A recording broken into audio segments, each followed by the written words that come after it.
The Blue Jackets are on a 4-game losing streak at the minute. Is it time to worry, or should we all just chill? And I'm including myself in that, by the way. We're going to talk about it on today's Locked on Blue Jackets.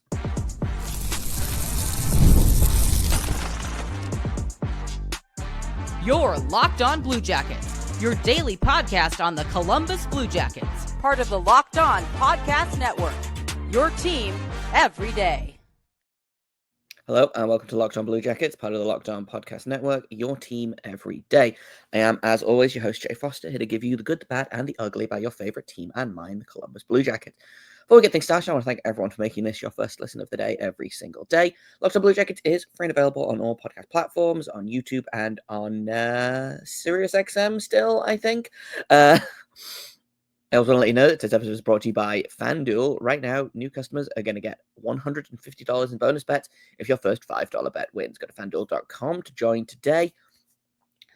I'm not going to spend too much time talking about the New York game because it is kind of old news now. I was traveling yesterday, all day, forever. The good news is that nothing stupid happened because the Blue Jackets love to do stupid things while I am on a plane. But it's all good. I want to talk about it a little bit. But mostly I want to kind of talk about the losing streak as a whole. Is it something to worry about? Like, is this going to affect how they approach the trade deadline? Is this, like... This is going to sound really melodramatic, but, like, is this the end of the season for them, you know? And, like, first off, if it is, it's February 11th right now. The Blue Jackets were playing meaningful hockey on February 8th. They probably are going to be playing meaningful hockey on February 22nd, which is when they come back from the Four Nations break. February 22nd, and they're playing meaningful hockey. Like, when was the last time that happened? Like, legitimately, maybe 2019. And even, maybe not even then, because that was obviously the no good, very bad COVID shutdown. So, like, maybe even the year before that. Like, it's been a minute. So, like, if this is the end, it was a fun ride, you know? But I want to talk a little bit about the game. And then I want to talk a little bit about kind of like about the overarching issues within the losing streak that they're on at the minute. But honestly, this is not like the most frustrating game that I've watched of them this season. It was a frustrating way to end it. And it felt like a team that was really just gritting their teeth and trying to get to this break. You know, they are down their top scorer, their leading goal scoring forward. They are down their number one center, although Adam Fantilli continues to do an admirable job in that position. Zach Werenski is not 100%. I don't care what he says. I don't care what anyone says. He's not playing 100% right now. Your second best defenseman also missing. And your captain still out. Now, the captain is, Boone Jenner is not like indicative of this 4-game losing streak right now, but having him out is certainly not helping the depth issues, you know? Chinikov still out. We don't know why. At a certain point, all of the injuries add up, you know? And this game specifically, like, I don't think the Utah game was great, but this game specifically, the Rangers game, felt very much like a team just being like, let's just get to the break. I can lie down for like 4 days straight. We can heal, we can rest, unless you're Zach Werenski, in which case you're going to go play a bunch of hockey in Montreal or Boston or whatever it is. Hope for the best. So that's kind of what this game felt like to me. And so while it was frustrating to watch, I understand. I still think there were bright spots to the game. I thought Elvis was very good. I know that last goal was, literally the killer, but he made 36 or 40 saves. And I do wonder, I was thinking about this yesterday, like how much fatigue is playing into this. Like, we've talked about it before on this podcast. Elvis is not the most durable goalie in the world by any stretch of the imagination, right? Like, he, for better or worse, mostly for worse, he gets sick a lot. He misses a lot of games. He doesn't start a lot of games, and I'm wondering if this is the result of that, in which case, why didn't they start Tarasov? Tarasov had excellent games against both Utah and the Rangers the last time these two teams faced off against the Blue Jackets. You could have started Tarasov for one of these games. I know that Elvis is the number one, and you should be able to play your number one goalie like a number one, you know? But Elvis is not. Elvis is never going to be able to play like 65, 70 games in a season in the way that like UC Saros plays a lot of games. Like I think he leads the league in minutes played, like, and has done for the past several seasons. Like, you know, so I do think of fatigue on Elvis's part. He still had a good game, I thought. Just that last goal, again, a real killer. But Blue Jackets got outshot 40-25. Like, you were never going to win. Like, it's hard to win a game like that. And then I see a lot of people like lambasting Tkachuk for his giveaway at the end there. Happens. He's 20. Welcome to the NHL. Could bet he won't do it again, you know? And like, it was a really good play by, was it Vincent Trocheck to get a stick on it? Gets it to Will Cooley and game over, you know? Again, happens. I'm not gonna, like, I'm frustrated. I'm not gonna get mad about it, you know? Like, if that had been a veteran player, I probably would have had some different thoughts about it. But he's 20. It'll be fine. Like, there's no point getting mad about it. He has been playing some excellent hockey while he's been, you know, with the Blue Jackets. He's playing excellent hockey before that with the Monsters. He's been playing excellent hockey for several years now. You know, at every step he excels, and he continues to really impress me at the NHL level. So I'm not gonna, you know, light the kid on fire for making this one mistake. I do think there were some veterans that could possibly have shown up a little more. Like the ice time was real wonky in this one. The Sillinger line did not get a lot of leeway beyond. Oh no, Kent Johnson's on the top line now. So the second line, Cole Sillinger got played 12:38.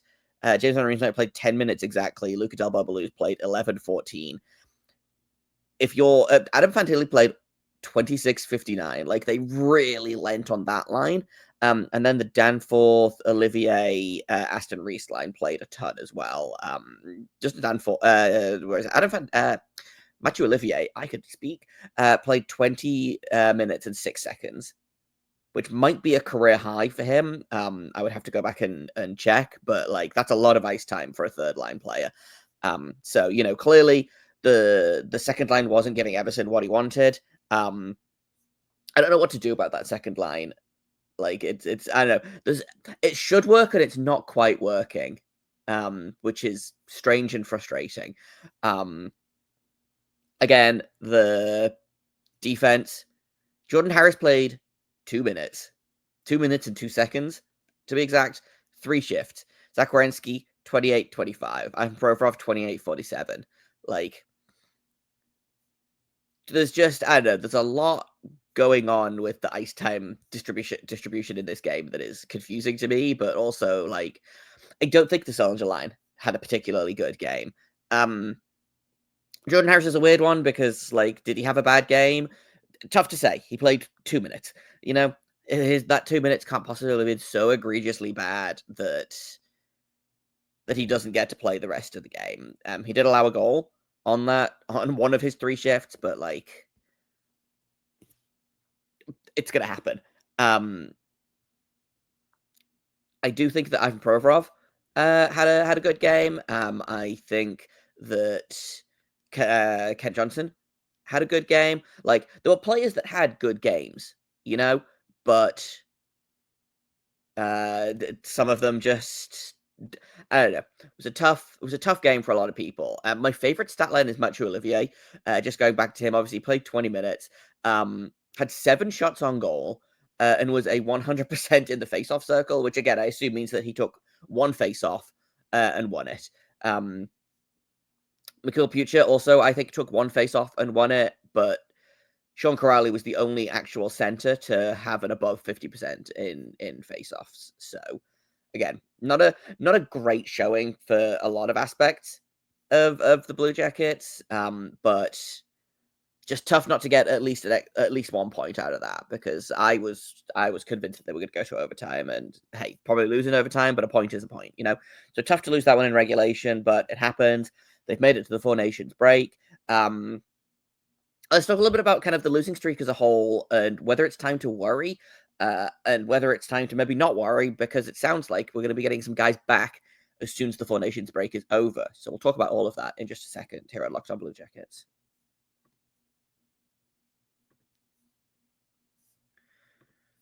First, I want to talk to you about Indeed. Did you just realize that your business needed to hire someone yesterday?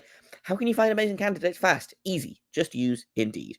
When it comes to hiring, Indeed is all you need. Stop struggling to get your job post seen on other websites. Indeed Sponsored Jobs puts your post at the top of the page and helps you reach the right candidates faster. I've been in that spot. I need a job like yesterday. The pressure is on, and Indeed Sponsored Jobs come in handy for me. And so I can only imagine they are just as good for the people who are posting them, because they're right at the top of the page. You see them immediately. And honestly, I'm kind of lazy. I'm going to click on the first job. I'm not going to scroll through, 700 job postings, although I am, because I'm looking for a job. But if I can find the right job at the top of the page, all the better for me. You can speed up your hiring process with a $75 sponsored job credit. Just go to Indeed.com/lockedon right now and support our show by saying you heard about Indeed on this podcast. Terms and conditions apply. Hiring, Indeed is all you need. Welcome back to Locked On Blue Jackets. Let's talk about the losing streak in a little bit more, like a little bit kind of broader strokes. So the Blue Jackets are on a 4-game losing streak right now.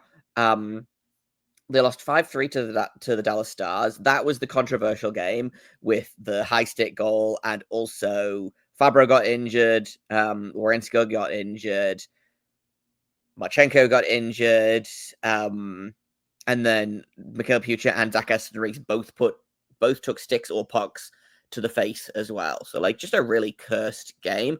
And then the game after that, the 3-2 loss in Buffalo, that was without Fabro, without Werenski, without Marchenko.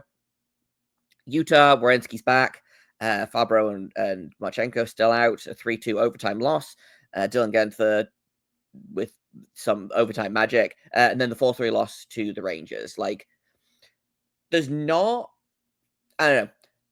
Each of these losses in a vacuum is like frustrating, but fine. I think it's just the fact that there's been 4 of them in a row. Like losing to the Stars doesn't really, it is kind of meaningless in this. You play them twice a year, and they're in the West. Like they have basically no bearing on playoff position. Similarly, Utah, and you just beat Utah in overtime like 2 weeks ago. So honestly, probably their time to beat you in overtime. You split the series. It's fine. The Buffalo loss is frustrating because Buffalo is so miserably bad this season. And the Rangers loss is frustrating because you were this close, and just one bad mistake back of the net. They don't ask how, they ask how many, etc., etc. But I'm not like... I'm not ready to, wave the white flag and surrender here and just kind of like decline gracefully into a lottery draft position. And there's a couple of reasons. One is that the Blue Jackets, again, are playing really injured right now, and I'll talk about who's coming back in a minute here. The second thing is the Blue Jackets, despite this 4-game losing streak, are still, I believe, 1 point out of a playoff spot as of like the Four Nations break. I'm just pulling the standings up to double check this. So the standings right now, the Ottawa Senators are in the first wildcard spot with 62 points. The Red Wings are in the second wildcard spot with 61 points.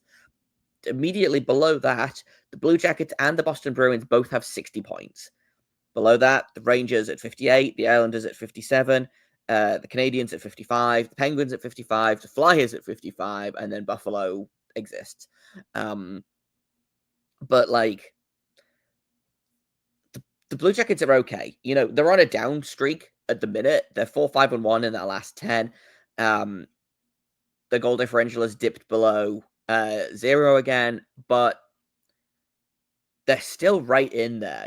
They've just lost 4 games in a row, and they're still hanging in there in the playoff race. Like, is the 8 overtime losses helping them out? Sure is. They've got 18 regulation wins to the Red Wings 21, the Senators 22, and the Bruins 20. But like, again, points is where it counts. And they're playing meaningful hockey in February. They're by no means out of the race. There's a world in which, and like part of that is they were helped a lot by all of the other teams in the race deciding to lose games on the way into the break. Like the Senators are on a 3-game losing streak right now. The Red Wings just lost one. The Bruins are on a 2-game losing streak. Like the Rangers are on a 1-game win streak. That was the one that they just won against the Blue Jackets. So like it helps that everyone else decided to lose at the same time. But again, sometimes your fate is out of your hands, and the Blue Jackets got a lot of help from out of town scoreboards. They're still in this. They're going to get players back. We'll talk about who in a minute here. And the players that are playing at the minute, they will be rested. They will have gone to the beach and lay around for 2 weeks, unless your name is Zach Werenski, in which case you'll be playing hockey. But honestly, the amount of hockey that Werenski plays, like, if he stops, he might seize up, like, is it like if a shark stops swimming, it drowns? If Werenski stops playing hockey, he might just keel over. To having him play a bunch of minutes in the Four Nations might not be the worst thing for him. We'll see. But everyone else gets a break. They get to heal. They get to rest. They get to reset. I think this is going to be really good for, again, the older guys on the team, especially. It's going to be great for Fabro, for Marchenko. It gives Chinikov a couple of weeks more leeway. It gives Marchenko a couple of weeks to figure out how to train with a broken jaw. He apparently was like skating yesterday or the day before with like a full bubble on, which makes me think that he's gonna try and come back earlier than he probably should, which I feel mildly stressed about. But Four Nations break came at a good time. Like, if this had been a regular year, they would have got a week, 5 days, whatever the All-Star break is, off, and then they would have been right back into it, So came at the right time. Let's let the players rest. Let's let the players heal. And I'm not going to declare them down and out until the outdoor game. Like if they can turn it around in the next, like they have 3 games between now and the outdoor game. They've got Chicago at home. They've got Dallas at home, and then they've got Detroit in Detroit, and then the outdoor game on March 1st. Like if they can win, let's say 2 out of 3 of these next 3 games, ideally all 3, but let's go ahead and hope for 2 out of 3, go into the outdoor game strong. Like, I think a lot of people's sentiments are going to turn around. I'm seeing a lot of people saying this team is dead in the water, this team is done, this team is, sell everything and start again next season. And I don't quite think that we're there yet. It is kind of an unfortunate time for injuries to happen because I don't think there's not like a trade freeze on during Four Nations. I don't know how many GMs are going to get stuff done during the Four Nations. It's kind of a vacation for them as well a little bit, but it's not that long when they come back to the trade deadline. Like, I think the trade deadline is March 4th, so they've got a couple of weeks after the play starts. So really, like, there's not a lot of time to be like, oh, actually, no, we can't do this. If it turns out that Marchenko can't go, or if it turns out that Fabro's not ready to return after Four Nations, like, that's not a lot of time for Don Waddell, again, notoriously a pretty slow mover, for better or worse, to get something done. He said that he wants to add a top 9 forward, ideally a young player with term, willing to give up one of his first-round picks, but not both of them. We'll see what comes from that, but, like, again, it's not out of the realm of possibility that they come out of the break, lose all 3 games because, again, they're just so injured, and they fall out of the playoff race, so they decide to be sellers instead. Like, there's still a lot of moving parts here. But the Blue Jackets are getting reinforcements back. They are going to get at least one. Boone Jenner is going to be back. Potentially 2 more guys are going to be back as well. So we'll talk about what that means in just a second here on Locked On Blue Jackets. First, I've got to tell you about FanDuel. When the game tips off, the NBA action is just getting started, and there's no better place to get in on it than FanDuel, America's #1 sportsbook. With FanDuel, you can place live bets throughout the game, so even if you miss the opening tip-off or you want to bet on a fourth quarter comeback, you can stay in the action. And if you're looking for a bigger payout, you can even combine your live bet into a same-game parlay. The live betting feature is great. It keeps every moment of the game exciting, whether I'm backing my team for a late game rally or picking a player to hit a clutch 3. I never feel like I've missed my chance. The app is super easy to use, and when you win, you get paid instantly, which rules. You don't have to wait around to get your deposit. You can just keep the fun going. Right now, new customers are going to get $150 in bonus bets if your first $5 bet wins. Just visit FanDuel.com, find the heaviest favorite you can, put $5 on it, and if it wins, you get $150 in bonus bets. That's FanDuel.com for your shot at $150 in bonus bets. Make every moment more with FanDuel, the official sports betting partner of the NBA. Welcome back to Locked On Blue Jackets. Let's talk about who's returning for the Blue Jackets and why, again, I don't think this team is dead in the water yet. By all accounts, it sounds like Boone Jenner is going to be ready, raring to go February 22nd when they take on the Blackhawks. That sounds like it's going to be his season debut. That is good news. It is probably going to take him some time to get back up to speed. He's missed, I think he got hurt in practice before like the last preseason game, I think. So like hasn't played a regular season game, had surgery, like has been out for the first 60 games of the season or whatever it is, however many games that this team has played. 59, I think. Maybe fewer than that. Anyway, it's going to take him some time to get back up to speed. You know, I'm not going to sit here and be like, yeah, Boone Jenner is immediately going to make an impact on this team. I do think there will be a bump there. And it's good news. Boone Jenner is a good player. He adds depth to this team, especially at wing, where this team is real thin at the minute. And he adds a different dimension to this team. They don't really have anyone doing what Boone Jenner does at the minute, which is mostly, well, okay, I guess they have Justin Danforth, who plays a very similar game of, like, just kind of skating around and being annoying, but in a way that when you're 6'4", you can be physically annoying as well, you know? Like, he's going to crash and bang around like the Tasmanian Devil is my hope, but not too much because I don't want his shoulder to break again. But I think adding Boone Jenner is going to help. He can win faceoffs as well, which is important because apparently they only have one player that can win faceoffs at the minute, which is, I think, why the team is struggling at special teams and in overtime specifically, because the faceoffs are so important at those times and not necessarily, like, they're still important, but not as important at other times. So getting Boone Jenner back for faceoffs only will be a huge help there.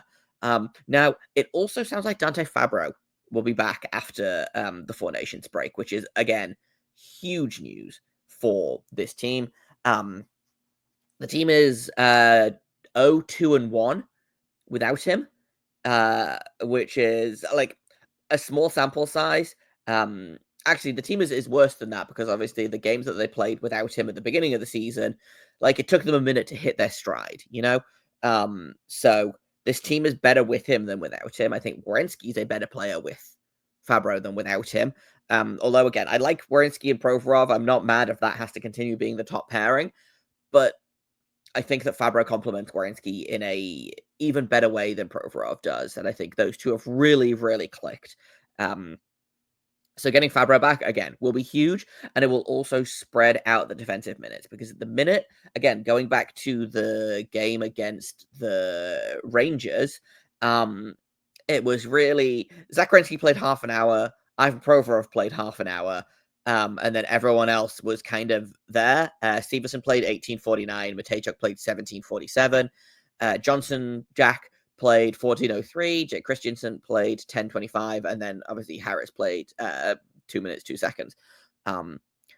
Getting Fabro back is going to even some of that out. Zach Werenski is not going to have to play 28 minutes. Provorov is not going to have to play 28 minutes. Zach Werenski will probably still, hit 20, 25 minutes, 26 minutes on a more, more nights than not, but it takes a little bit of pressure off the rest of the defensemen, and it will balance out the ice time a little bit more, which is great. You don't have to have two defensemen playing half the game and everyone else just kind of splitting the rest of the time between them. So that's good news.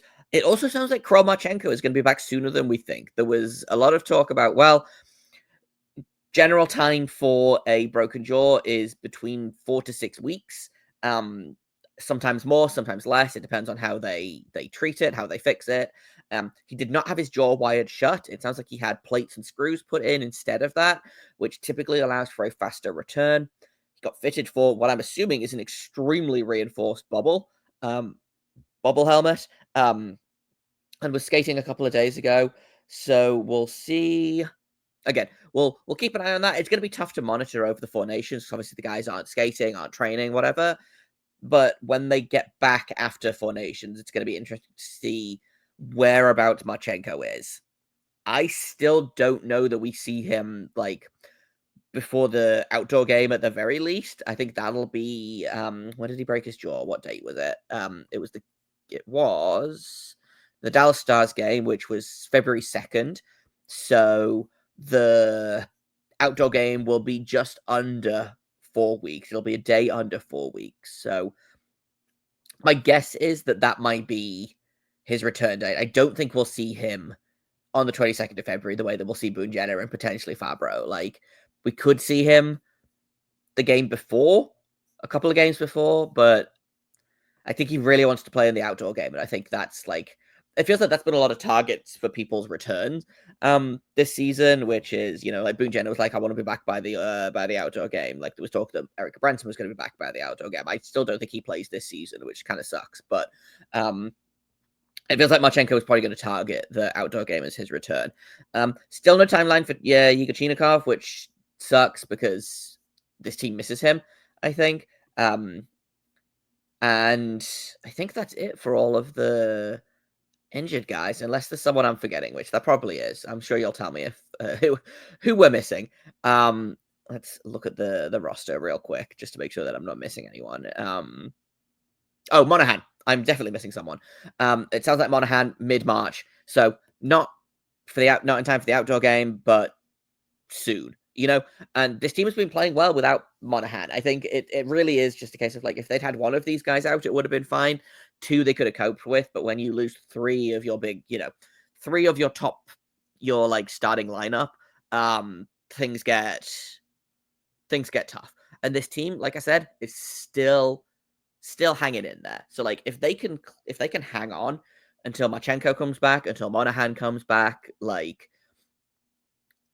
we're still in business here, like I would love the Blue Jackets to be playing meaningful hockey in March, and I still think that that's extremely likely. Meaningful hockey in April, we'll figure it out.